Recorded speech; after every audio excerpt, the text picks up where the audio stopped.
हॉटेलसारखीच आज आपण चिकनची थाळी घरामध्ये बनवतोय। चिकन थाळी बनवण्यासाठी इथं आपण अर्धा किलो एवढं चिकन घेतलं। हे चिकन आपल्याला 2 पाण्याने चांगलं स्वच्छ धुवून घ्यायचं आहे। आता चिकनमध्ये घालण्यासाठी इकडं लसूण, जिरं, कोथिंबीर आणि मोठं मीठ याचं वाटण करून घेतलं। ते चिकनमध्ये घालून चिकनमध्ये ते चांगलं मिक्स करून घेतलं। 1 चमचा हळद देखील घालून घेतली, तीही आपल्याला चांगली मिक्स करायची आहे। एक पातेलं ठेवलं, त्याच्यामध्ये आपण 1 पळी तेल, तमालपत्र, दालचिनी घालून इकडं आपण चिकन ही तयार करून घेतलेलं चिकन आता तेलामध्ये घालून मिक्स करून घेतलं। चिकन मिक्स झाल्यानंतर पाण्याचं घमेलं ठेवून इकडं आपण आता वाटण तयार करतोय। वाटणामध्ये 2 मीडियम साईजचे कांदे भाजून घेतले।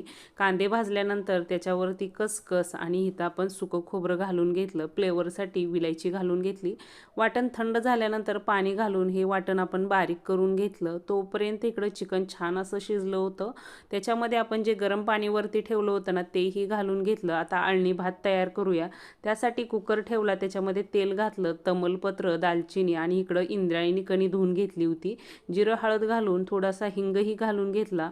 फोडणी झाल्यानंतर त्याच्यामध्ये कणी घालून आणि त्याच्यामध्ये थोडासा अळणी रस्सा ओतून त्याच्यानंतर आपल्याला त्याच्यामध्ये गरम पाणी घालून चवीनुसार मीठ घालून इकडं कुकरच्या आपल्याला 4 शिट्ट्या घ्यायच्या आहेत। चिकन शिजल्यानंतर आपण ना अळणी सूप जे आहे ना, ते वाटीमध्ये काढून घेतलं। अळणी रस्सा आपण एका घमेलामध्ये काढून घेतला आणि अळणी चिकन ताटामध्ये काढून घेतल्यानंतर त्याच पातेलामध्ये आता आपण 1 पळी एवढं तेल घातलं। तेल गरम झाल्यानंतर घरचा मसाला 1.5 चमचा घालून घेतला। थोडीशी कोथिंबीर, हळद, हिंग, मसाले चांगले तेलामध्ये परतून घेतले आणि त्याच्यामध्ये वाटण घालून वाटण मिक्स करून घेतलं आणि अळणी रश्श्यावरचा कटाचा भागही घालून घेतला आणि तेही मसाल्यामध्ये घातल्यानंतर मसाला चांगला तेल सुटेपर्यंत भाजून घेतला। चवीनुसार मीठ घालून घेतलं आणि अळणी चिकन घालून इकडं आपण चिकन ग्रेव्ही तयार करून घेतली।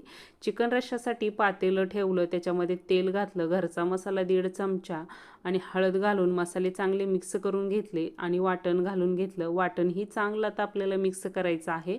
वाटण शिजल्यानंतर कोथिंबीर घालून घेतली आणि अळणी रस्सा इकडं आपण वतून घेतला। इकडं आपला रस्साही तयार झालेला आहे। आता आपल्याला बाजरीची भाकरी तयार करायची आहे। त्यासाठी परातीमध्ये आपण इथं 2 ते 3 बाजरीच्या भाकरीचं पीठ घेतलेलं आहे। चवीनुसार मीठ घातलं, पाणी घालून इकडं पीठ मळून घेतलं। पीठ चांगलं मळून घेतलं। पिठाचे 3 भाग करून घेतले, त्यातल्या 1 भाग चांगला आपल्याला मळून घ्यायचा आहे। बाजरीच्या भाकरीचं पीठ तळहातावरती मळून घेतलं। परातीमध्ये थोडंसं कोरडं पीठ घातलं, त्याच्यावरती पीठ ठेवून आपल्याला दोन्ही हाताने बाजरीची भाकरी थापून घ्यायची आहे। बाजरीची भाकरी तयार झाल्यानंतर ती तव्यामध्ये घातली। एका साईडला पाणी लावून घेतलं, 1 मिनिट एका साईडला आणि 3 मिनिट दुसऱ्या साईडला अशी बाजरीची भाकरी पण भाजून घेतली। हॉटेल स्टाईल आपली थाळी तयार झालेली आहे। तुम्ही पण नक्की या खायला।